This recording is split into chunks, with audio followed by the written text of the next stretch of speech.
Welcome back again. तो बच्चों, जैसे कि इसके पूर्व वीडियो में हमने पुनः एक स्मरण के रूप में कहिए ध्यान हमको पुनः आ जाए, क्योंकि ये बहुत इम्पोर्टेंट टॉपिक है आपका। जेरंड और इन्फिनेटिव पास्ट पार्टिसिपल ग्रामर में लगभग हर जगह ये काम में आते हैं। तो हालांकि जेरंड के रूप में, इन्फिनेटिव के रूप में, पार्टिसिपल के रूप में पहले भी कुछ वीडियोस मैंने आपके सामने रखे हैं, आपके गूगल क्लास में गए हैं। आपने उनको देखा या नहीं देखा ये अब आप ही बता सकेंगे। लेकिन मुझको ऐसा लगा कि जेरंड, इन्फिनेटिव और पास्ट पार्टिसिपल, क्योंकि पार्टिसिपल कई प्रकार के होते हैं।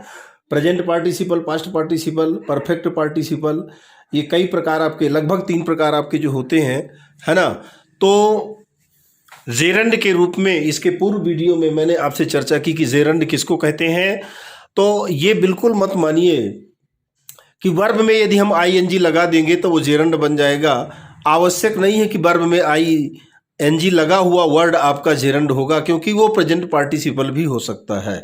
लेकिन प्रेजेंट पार्टिसिपल कब होगा, जेरंड कब होगा, इसमें अंतर करना, इसके डिफरेंस को समझना, ये है मेन हमारा मकसद पुनः इस वीडियो को बनाने का।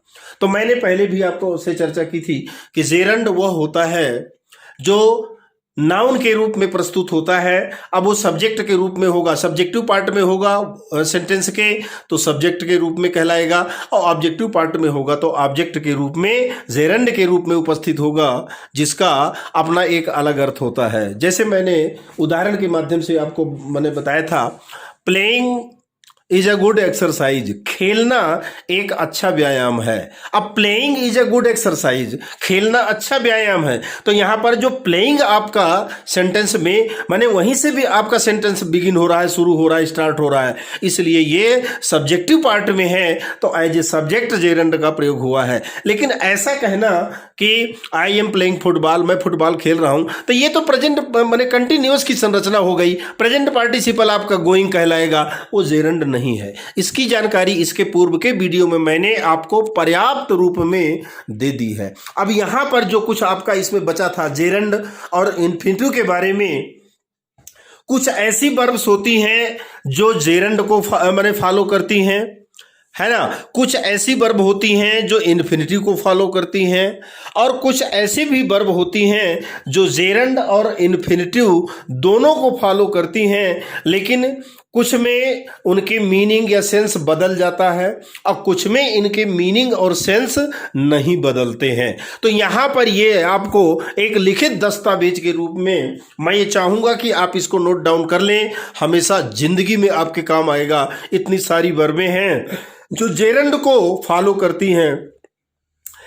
हेडिंग क्या लिखी है, verbs followed by a gerund, मतलब कुछ ऐसी यहां पर क्रियाएं हैं जो जीरंड के द्वारा फॉलो की जाती हैं, मतलब जो जीरंड के बनाने के लिए हैं, मतलब इनसे जीरंड बनते हैं। इनसे जीरंड मतलब आईएनजी लगा करके हम सब्जेक्टिव पार्ट या ऑब्जेक्टिव पार्ट, या यूं कहिए कि नाउन के रूप में उसको हम बना लेते हैं।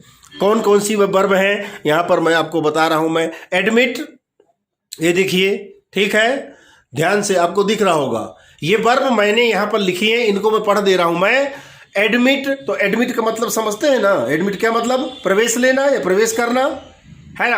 अब इसमें इनकी मीनिंग बहुत सारी आपकी वर्ब लिखी हैं, मीनिंग बता तो कुछ कुछ मैं बता देता हूं मैं, नहीं तो आप इनको स्वयं अपने शब्दकोश में खोज करके तैयार करिए, सारी जवाबदारी हमारे ऊपर मत डाला करिए।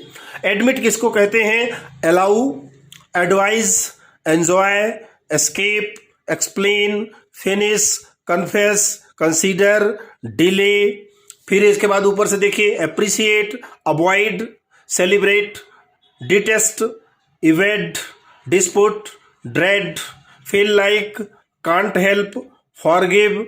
इसके बाद देखिए mind, mention, miss, permit, understand, resume, risk, postpone, recall, recollect, ये आपके प्रीफिक्स से सब लगे हुए हैं। कलेक्ट में ये आपका देखिए कॉल में री लग गया, इधर आपका कलेक्ट में री लग गया, ये आपका प्रीफिक्स वाला है। Recommend, resist, report, shirk, tolerate, be, worth, defend and और क्या है आपका अर्ज, URZE। ठीक है, तो इतनी जो ये वर्ब्स मैंने आपको लिखी हैं यहाँ पर, ये जेरंड के द्वारा फॉलो की जाती हैं या अनुसरण किया जाता है। इनमें जेरंड आपका जेरंड बनता है। ठीक है ना, जेरंड के द्वारा जो फॉलो की जाती हैं वो वर्ब्स, इसके अलावा भी बहुत सारी हो सकती हैं, क्योंकि वर्ब्स की कोई लिमिटेशन तो है नहीं है। फिर भी मैंने यहाँ पर 2, 4, 10, 20, 30 कुछ मैंने छांट कर लिखने का प्रयास किया है कि ये कुछ ऐसी वर्ब्स हैं जो क्या जेरंड के द्वारा फॉलो की जाती हैं। अब आप नीचे देख सकते हैं, verbs followed by an indefinite, मतलब इन्फिनिटिव। इन्फिनिटिव के द्वारा जो क्रियाएं आपकी फॉलो की जाती हैं उनमें कौन कौन सी आपकी वर्ब हैं, देखिए, decide, fail, hope, arrange, care, choose, deserve, endeavour, expect, plan, remain, say, struggle, threaten, wait, learn, manage, hesitate, pretend, prepare, prove, strive, resolve, agree, appear, pay, determine, wag, ask, seek, can't wait, can't afford, swear, tend, turn out, demand, wish, want, request और guarantee बोलते हैं ना आपका, guarantee, इसकी कोई guarantee नहीं है। ठीक है ना, तो ये तो आपकी वर्ब हो गई क्या, verbs followed by an infinitive के द्वारा जो वर्ब फॉलो की जाती हैं उनको यहां पर मैंने लिखा है। और लास्ट में देखिए, verbs followed by either gerund और इन्फिनिटिव। आइदर आर का प्रयोग यहां पर हुआ, मतलब या तो या, मतलब नीचे कुछ वर्ब्स आपकी दी हैं जो या तो जेरंड के द्वारा फॉलो की जाती हैं या तो इन्फिनिटिव के द्वारा फॉलो की जाती हैं। जैसे नीचे लिखा है आपका, नो चेंज इन मीनिंग, मतलब जिनमें कोई परिवर्तन नहीं होता, उनके अर्थ में परिवर्तन नहीं होता, सेंस में परिवर्तन नहीं होता, चाहे जेरंड के रूप में प्रयोग कर लीजिए और चाहे इन्फिनिटिव के रूप में प्रयोग कर लीजिए। जैसा मैंने आपको पिछले वीडियो में वाक्य लेकर के, वर्ब लेकर के आपको मैंने बताया था, आई लव प्लेइंग, मैं खेलना पसंद करता हूं। लव का मतलब केवल प्यार करना नहीं होता, पसंद करना भी होता। आई लव प्लेइंग, मैं खेलना पसंद करता हूं। आई लव टू प्ले, मैं खेलना पसंद करता हूं। मतलब लव जो वर्ब आपकी है, ये मीनिंग में परिवर्तन इसमें नहीं होगा, चाहे आप जेरंड के रूप में बना दीजिए और चाहे इन्फिनिटिव के रूप में बना दीजिए। तो नो चेंज इन मीनिंग और सेंस, तो ये कौन कौन सी वर्ब आपकी, मुख्य रूप से कंटिन्यू, लव, ये देखिए लव आ गया, लाइक वही चीज है, लव, लाइक, प्रीफर, है ना, हेट माने घृणा करना, पर्पज उद्देश्य। ये कुछ ऐसी वर्ब्स हैं 2, 4, 5 आपकी, जिनके प्रयोग करने में जेरंड के रूप में प्रयोग करेंगे तो भी वही अर्थ देगा, इन्फिनिटिव के रूप में प्रयोग करेंगे तो भी वही अर्थ देंगे ये। और कुछ ऐसी नीचे वर्ब है, चेंज इन मीनिंग या सेंस, जिन वर्ब में जेरंड के रूप में करेंगे तो अलग अर्थ वो मैंने आपका शो करेगा, और अगर इन्फिनिटिव के रूप में प्रयोग करेंगे तो अलग उसका सेंस निकलेगा। जैसे रिमेंबर, फॉरगेट, स्टॉप और क्विट। ठीक है, तो ये कुछ ऐसी वर्ब है जिनमें से माने जेरंड या इन्फिनिटिव के रूप में अलग अलग प्रयोग करने में अलग सेंस देते हैं, अनेक उनकी मीनिंग निकलती है।